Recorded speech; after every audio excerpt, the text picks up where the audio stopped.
It's definitely really cool because you hear about the research they do and then you can read into it and then you know they've been doing it for years. One avenue to be able to do that is undergraduate research.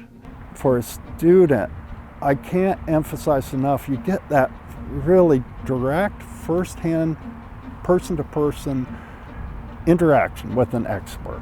With our faculty, who are usually very passionate about their research, and the student get to learn what it is like to be a geoscientist. So actually getting into the field early on and working with professors solidifies that this is what you want to do, or it might bring up that you don't want to do that and you can kind of change to something else. All my professors are very open to learning more. They want to tell you whatever they know. They know so much, which is so crazy to think about, all the experience that they have. But when we come back from the fieldwork and start, talking about what we observed, what we measured, and then what we think is happening, that's where the excitement happens. And being able to have that kind of relationship with someone who has so much knowledge. It wasn't just being lectured at, it was having a conversation. A professor-student relationship, while we still have that respect from a student, but we become real friends. So they don't hesitate to ask, which we appreciate.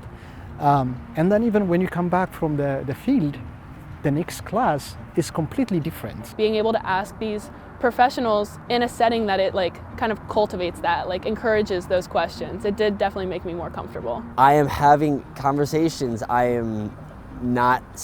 It's definitely a lot easier to say, hey, I don't understand this, because I have that connection, I have that relationship with my professor. Students, they start talking in the class, participating more.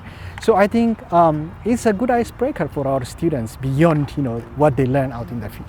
The most important part of college education is through this process, you find your passion. In undergraduate, that was where the roots of developing that passion started. You're building connections of knowledge, you're building personal connections, you're just making yourself a more complete, rounded scientist and frankly human being. When you're working with somebody at a deeper level, like a thesis, you do have more freedom to fail. But I'm learning, hey, what does it look like to be a scientist? What does it look like to be working in the environment? To witness their career paths. That's the most rewarding experience as a professor, as an educator, and I'm very, very lucky with that. It's like putting a rocket ship under your potential for the future, and it's it's the most valuable thing that you can do.